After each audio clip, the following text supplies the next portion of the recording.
So ఇక్కడే వాస్తవాలను ఎదుగుతున్నాం మనం. సో ఇక్కడే కాంగ్రెస్ నేతల నుంచి వచ్చిన క్వశ్చన్, మీరు అడిగిన స్థానానికే పార్లమెంట్ ఎన్నికల్లో బీఫామ్ ఇచ్చారు. 2019 ఎన్నికలు, అసెంబ్లీ ఎన్నికల తర్వాత ఎమ్మెల్సీగా పంపించారు. మొన్న స్థానిక సంస్థల ఎన్నికల్లో మీరు అడిగిన వారికి స్థానాలు ఇప్పించుకోగలిగారు. ఓకే, అక్కడ మేయర్ పదవి ఎన్నికను పక్కన పెడితే, కానీ ఆ తర్వాత మీరు కోరుకున్న వ్యక్తికే డీసీసీ పొందగలిగారు. కొన్ని రాజకీయ కారణాల కారణంగా కొన్ని ఈక్వేషన్స్ని కొన్ని విధాలుగా అమలు చేయాల్సిన పరిస్థితులు వస్తున్నాయి. రాబోయే రోజుల్లో మీ మాట ఈ విధంగా చెల్లుబాటు అవుతుంది అనే హామీని కూడా మీకు ఇచ్చారు అనే ఒక ప్రచారం జరిగింది. నేను ఏ హామీలు పొందడానికి ప్రయత్నం చేయలేదు. నెంబర్ 1. మొదటి, మీరు ఏదంటారో స్థానిక సంస్థల ఎన్నికల్లో నేను ప్రతిపాదించిన అభ్యర్థులకు అవకాశాలు కల్పించడం జరిగిందని చెప్పి మీరు ఏదైతే పేర్కొంటున్నారో అది పూర్తిగా భిన్నమైనటువంటి ఒక భావన, అభిప్రాయం అని చెప్పంటున్నా. ఇదే మీనాక్షి నటరాజన్ గారు ఉమ్మడి కరీంనగర్ జిల్లా పర్యటన సందర్భంగా గంగాధరంలో నిర్వహించిన సమావేశంలో ఎవరైతే కాంగ్రెస్ పార్టీని ఆది నుండి ఆరంభం నుండి పట్టుకొని ఉన్నారో, బలోపేద ప్రయత్నం చేసినో వాళ్ళకే 80% టికెట్లు ఇవ్వడం జరుగుతుందని చెప్పాను. అటువంటిది రివర్స్ చేసి 40% పరిమితం చేసిండ్రు.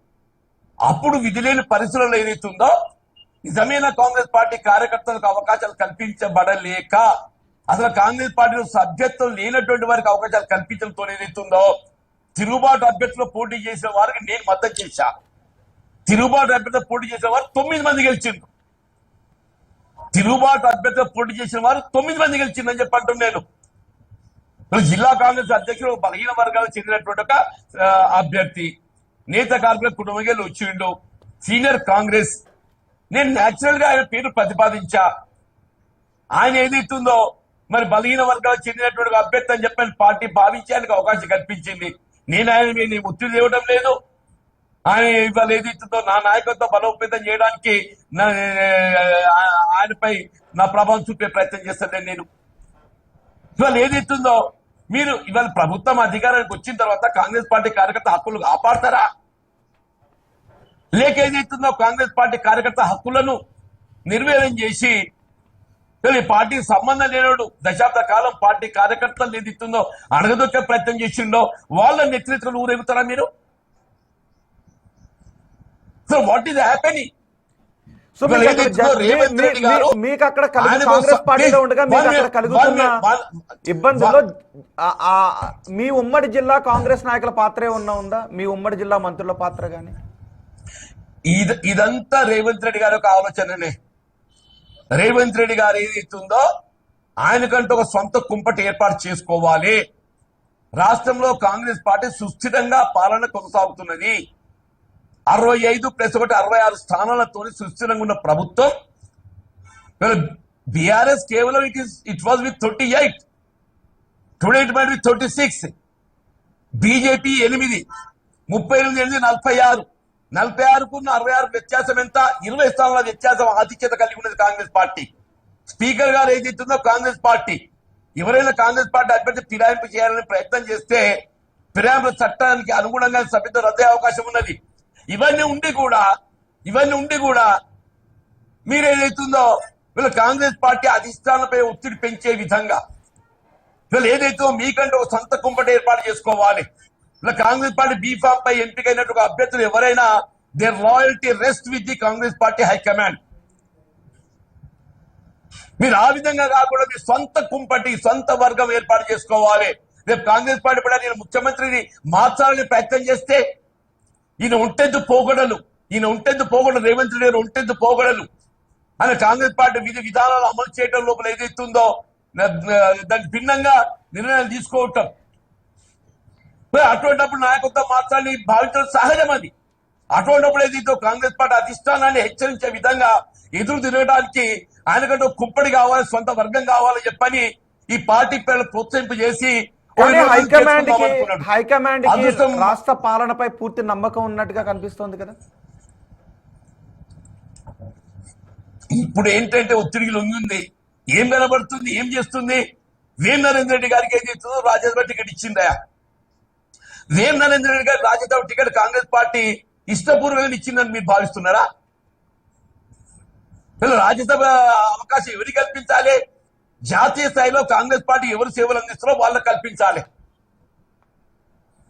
ఇవాళ చిన్నారెడ్డి గారు ఉన్నారే, ఆయన వనపర్తికి ఏదైతుందో ఆయనకు అవకాశం కల్పించి జీవన్ రెడ్డి గారు పార్టీలో ఎప్పుడు ఎవరికి ఎలా అవకాశం కల్పించాలి అనేది రాష్ట్ర పార్టీని ప్రభుత్వాన్ని నడుపుతున్న వ్యక్తులు తీసుకుంటారు. కేసీఆర్ కూడా గతంలో ఏదైనా ఒక నియోజకవర్గంలో అప్పటి వరకు బీఆర్ఎస్ కోసం పనిచేస్తున్న వ్యక్తులను కాదు అని కాంగ్రెస్ నుంచో టీడీపీ నుంచో వచ్చిన వ్యక్తులకు అవకాశాలను ఇవ్వలేదా? మళ్ళీ వాళ్ళు తిరిగి కాంగ్రెస్ లోకి వచ్చేయలేదా? మరి ఇవి జనరల్ గా ఇప్పుడు జనరల్ రాజకీయం వేరు, బీఆర్ఎస్ పార్టీ ప్రాంతీయ పార్టీ. బీఆర్ఎస్ పార్టీ ప్రాంతీయ పార్టీ, కాంగ్రెస్ పార్టీ జాతీయ పార్టీ. జాతీయ పార్టీకి దానికంటూ ఒక ఆలోచన విధానం కలిగి ఉంటుంది. ఆ ఆలోచన విధానానికి అనుగుణే ఆ పార్టీ పనిచేస్తుంది. మీరు చిన్నారెడ్డి గారు కావాలి, మధుయాషి గారు ఉన్నారే, వంశీ చంద్రరెడ్డి గారు ఉన్నారు. మీరు వాళ్ళు కల్పించిన అవకాశం ఏదైతే నిన్నగాక మొన్న వీళ్ళ రేవంత్ రెడ్డి గారికి వ్యక్తిగత సహాయకుడు వీళ్ళ వేం నరేందర్ రెడ్డి గారి యొక్క కాంట్రిబ్యూషన్ టు ది పార్టీ ఏంటే వ్యక్తిగత సహాయకుడు. ఆయన మళ్ళీ ప్రభుత్వ సలహాదారు కొనసాగించవచ్చు.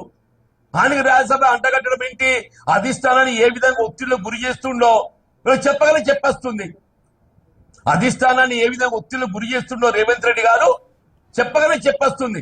అందుకనే అంటుంది వాళ్ళ రాష్ట్రంలో కొనసాగుతున్నది కాంగ్రెస్ పార్టీ కాదు, రేవంత్ రెడ్డి గారు ఒక ప్రైవేట్ లిమిటెడ్ కంపెనీ పాలన కొనసాగుతున్నది. ఓకే, జీవన్ రెడ్డి గారు ఇదే సమయంలో రేవంత్ రెడ్డి గారు ప్రైవేట్ లిమిటెడ్ కంపెనీ.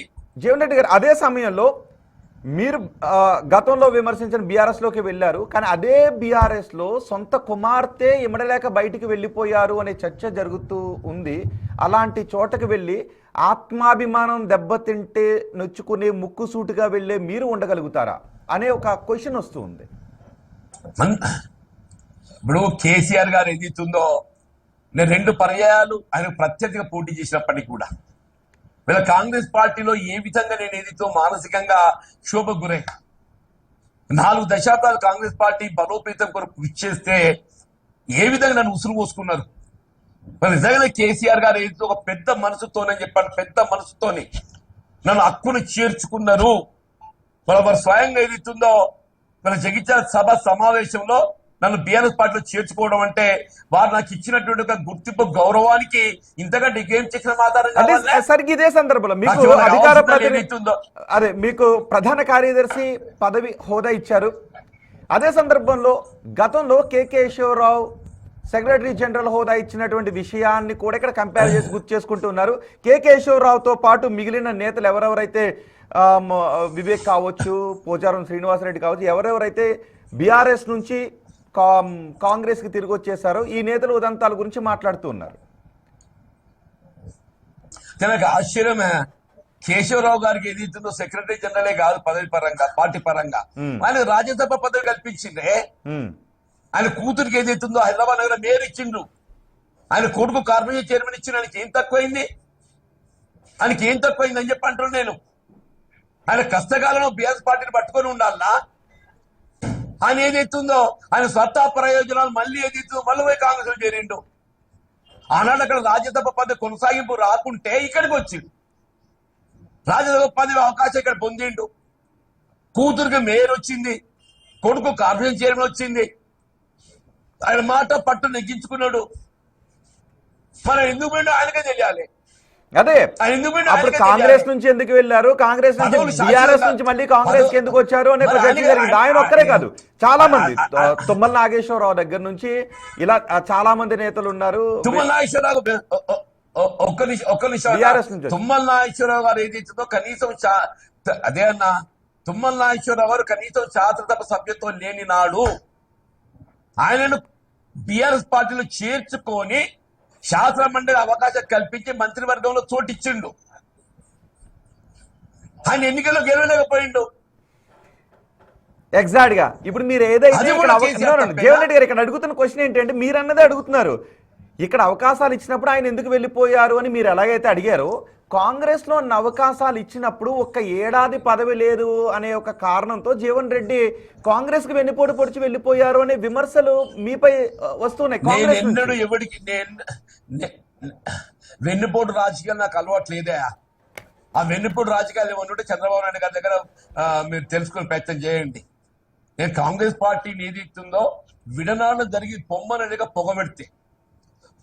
లేక పొగబెడితే మానసిక క్షోభతోని వీళ్ళని పదవుల కోసం బీఆర్ఎస్ పార్టీలో చేరలేదు. వీళ్ళు ఇంకా 2.5 సంవత్సరాలు కాంగ్రెస్ పార్టీ ప్రభుత్వం అధికారంలో ఉండబోతున్నది. మీరు సంవత్సర కాలం అంటారు, ఇంకో సంవత్సర కాలం ఓపిక పడితే నిజంగా నాకు ఏమైనా పదవి వస్తుంది కావచ్చు. ఈ కాంగ్రెస్ పార్టీలో ఓపికతో ఇంకా కొనసాగితే నాకు నిజంగా పదవి వస్తుంది కావచ్చు. కానీ పదవుల గురించి ఆలోచించలేదు. పదవులు నాకు ప్రధానం కాదు. ప్రజల పక్షాన్ని నిలబడి ప్రజా సమస్యలకు పరిష్కారం కొరకు పాటుపడడం నా ప్రధాన బాధ్యత, లక్ష్యంగా ఎత్తుకున్నాను చెప్పి అంటున్నా. నా సుదీర్ఘ ప్రజా జీవితం 81 పంచాయతీ సమితి అధ్యక్షుడు ఎంపికైంది. నేను ఆనాడు 14 మంది పంచాయతీ సమితి అధ్యక్షులు ఎంపికైతే 13 అధికార పార్టీ కాంగ్రెస్ లో చేరిండ్రు. నేను ఒక్కనే కాంగ్రెస్ లో చేరకుండా స్వతంత్రంగా ప్రతిపక్షంలో నిలిచాను నేను చెప్పంటున్నాను.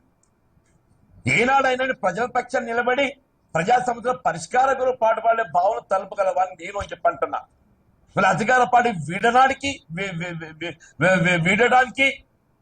బీఆర్ఎస్ పార్టీలో చేరేది ఇస్తుందో ప్రజల పక్షాల ప్రజాస్వామ్య పరిష్కారంలో పాటుపడడానికి కేసీఆర్ గారి ఒక నాయకత్వం పనిచేయడానికి ఏది ఇస్తుందో నేను ఈ నిర్ణయం తీసుకున్నాను చెప్పంటున్నా.